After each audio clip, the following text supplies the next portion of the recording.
connaissez la famille parfaite dans la ville dont tout le monde est jaloux, n'est-ce pas?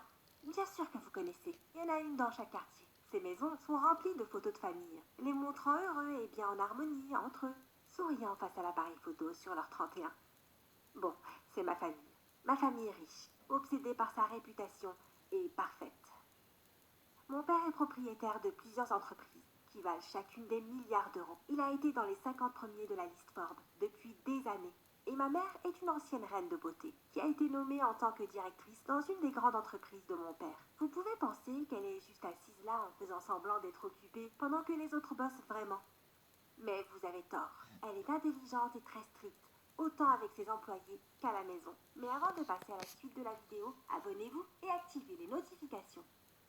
Vous pourrez vivre 20 merveilleuses années de plus. Croyez-moi, ça marche. Sauf quand ça touche mon grand frère. Tobias a été leur fils préféré. Pourquoi?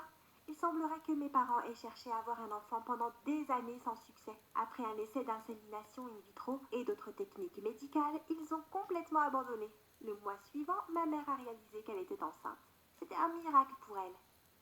Même si, pour les docteurs, c'est tout à fait normal et que les niveaux d'inquiétude descendent une fois que la pression est relâchée. Vous comprenez donc que Tobias est gâté pourri. Ma mère n'était jamais stricte avec lui et ne lui demandait jamais rien. Tout ce qu'il faisait était parfait, même s'il se loupait.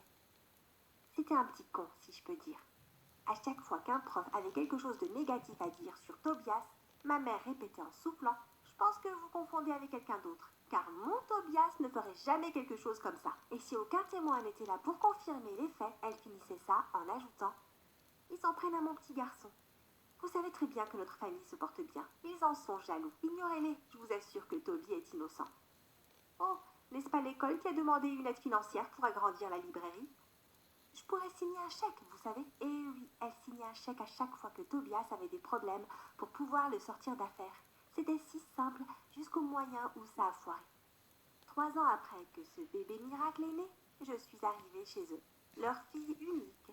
C'était super, bien sûr, mais j'étais une fille. Et ils auraient voulu un autre garçon. Ma mère pensait qu'élever des garçons était plus facile. Les filles étaient émotives et demandaient plus d'attention. Maintenant, je ne vais pas dire que mes parents me détestaient ou quelque chose comme ça. Ils m'aimaient à leur manière. Je n'étais pas rejetée. Je pouvais demander ce que je voulais, mais jamais de l'argent. Ils pensaient que j'irais le gaspiller en un instant. Donc, si je voulais quelque chose, je devais en parler avec ma mère pour que quelqu'un aille l'acheter pour moi. Je n'avais même pas d'argent pour le repas car c'était payé tous les débuts du mois. Je pense que j'avais le droit d'avoir un peu d'argent de poche. Et je parle que de quelques euros. Peut-être 2 fois dans ma vie. Pas de carte de crédit, bien entendu, alors que Tobias en avait 3. C'était le bébé miracle. Vous voyez, il le mérite. Même si c'était un petit bâtard. Dire que Tobias était gâté est totalement faux. Non, Tobias était bien loin de ça. Il avait tous les droits, en plus d'être détestable. Il pensait que tous ceux en dessous de lui étaient des déchets. Pour lui, même si j'étais sa sœur, j'étais en dessous de lui. Pire que tout, mes parents semblaient d'accord avec ça. Vous voyez, ma mère était vraiment sublime. Je vous ai raconté qu'elle avait été reine de beauté. Elle a remporté plusieurs concours et tous ses trophées sont exposés dans l'un des salons de notre résidence. Elle demandait aux domestiques de les nettoyer tous les jours. Viens ici, Vera. Elle m'appelait pendant qu'elle admirait avec fierté ses prix. Tu as vu? Tu pourras en gagner aussi. Pas autant, parce que, enfin... C'est à ce moment qu'après m'avoir dévisagé un instant, elle se mit à souffler comme si c'était absurde. Tu sais bien, si tu te maquillais tous les matins et que tu allais chez le coiffeur toutes les semaines, on aurait une très belle demoiselle ici.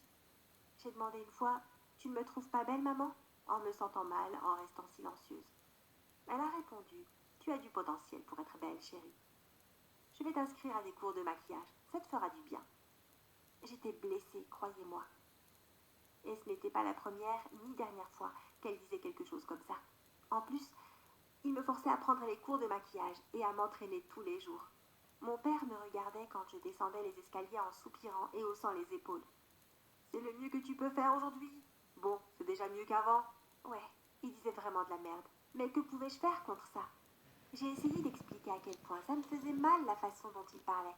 Mais il retournait la situation comme ils l'ont toujours fait. Mon père répondait: nous sommes tes parents, chérie. Nous faisons simplement ce qu'il y a de mieux pour toi. Et parfois, il me serrait dans ses bras. Les câlins et les bisous étaient très bizarres chez nous. Ça arrivait une fois de temps en temps. Et il y avait Tobias. Mon Dieu, Tobias était un cauchemar. Dans les yeux de mes parents, il n'avait jamais tort. Ils n'ont jamais pensé qu'il pouvait mentir. Donc si Tobias disait quelque chose, c'était forcément vrai. Je pense que ça a rendu mon frère complètement psychopathe. Ou peut-être il était né comme ça et que mes parents l'ont poussé dans cette voie jusqu'à le rendre fou. Il se promenait autour de la résidence, cassant tout pour le plaisir. Et il rejetait la faute sur la domestique, qui se faisait virer, ou sur moi, qu'on grondait. Je ne soupçonnais rien de tout ce que Tobias avait planifié envers tous ceux qui ont travaillé pour mes parents ou pour moi. Et quand je demande à une amie de passer la nuit à la maison, il la suit sans arrêt, jusqu'à en avoir peur, ou qu'elle parte ou qu'elle lui parle en lui disant de partir. Je savais que ça n'en valait pas la peine, donc je passais simplement chez mes amies si je voulais sortir avec elles. C'est fou à quel point leur maison semble normale, même si elles étaient bien plus petites que la résidence de ma famille. Parfois, ma mère faisait semblant d'être encore une reine de beauté. C'était n'importe quoi. Elle s'habillait dans l'une de ses robes de concours, dans laquelle elle rentrait encore. J'étais un peu admirative. Puis elle portait une couronne et marchait avec style dans la maison, saluant de la main et souriant comme une Barbie. Je devais l'applaudir quand elle passait devant moi, sinon elle devenait grincheuse après que son petit jeu fut terminé. Et mon père? Oh, ce type, il ne pensait pas seulement que j'étais moche sans maquillage, mais il pensait également que j'étais trop stupide pour gérer mes finances. Il devait décider de chaque achat que je faisais et il refusait de me donner le minimum d'argent de poche. Il vivait dans le luxe, bien entendu. Mais tous mes achats étaient minutieusement vérifiés et je les recevais si ça semblait approprié. Je me sentais jugée à chaque moment et ça bouffait ma confiance en moi. Même si je vivais dans le luxe, j'aurais préféré passer mon temps dans une petite maison, sans tous ces meubles et le confort qui va avec, simplement pour échapper au chaos qu'était ma famille. Car ma mère et mon père n'étaient pas simplement durs avec moi, ils étaient également difficiles entre eux. Mon père disait à ma mère que dans le passé elle était belle, mais bon, il n'a pas exactement dit ça. Regarde-toi, Agatha, tu as changé. Si tu n'étais pas si intelligente et que tu ne pouvais pas m'aider dans mon entreprise, j'aurais déjà cherché un nouveau mannequin. Et ma mère, avec un air habituel, répondait immédiatement: Oh, ça va, hein, car quand tu deviendras trop vieux pour aller bosser, je me trouverai un jouet et je garderai la moitié de ce que tu possèdes. Puis il se met à rigoler bêtement, comme si c'était juste pour plaisanter, alors que nous savions tous que c'était sérieux.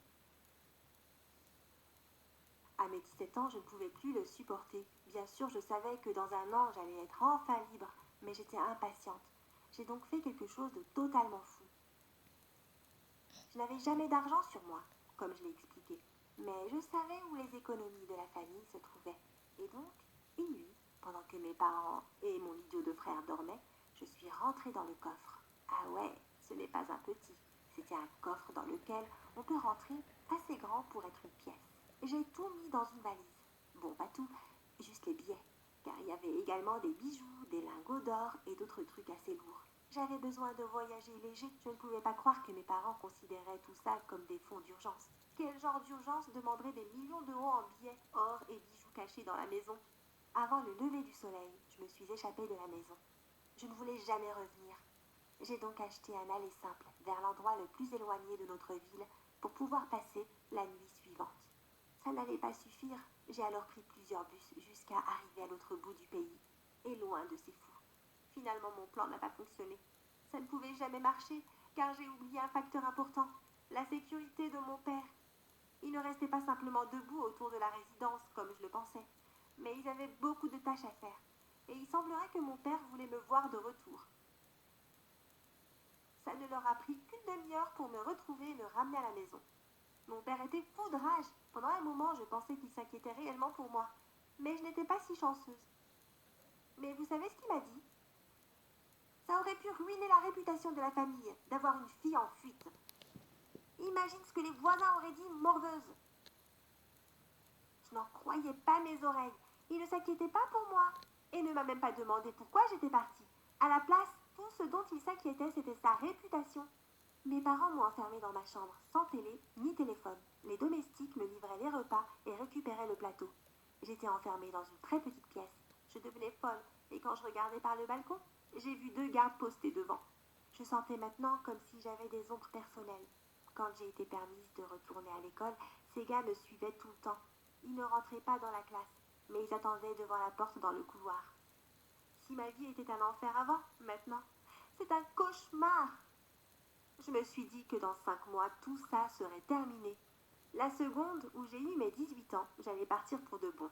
J'ai donc attendu jusqu'à ce moment. Le jour de mes 18 ans, mon père a demandé à me parler. Je l'ai vu dans sa chambre d'études. Il m'a offert une forte somme d'argent si je restais à la maison pour une année de plus. Et aussi pour payer mon éducation une fois sortie de l'université, si je promettais de parler bien d'eux aux autres, ainsi de revenir à la maison tous les vendredis pour le dîner. Il voulait garder les bonnes apparences d'une famille unie. Et puis quoi encore? Non, père, je vais choisir ma propre voie.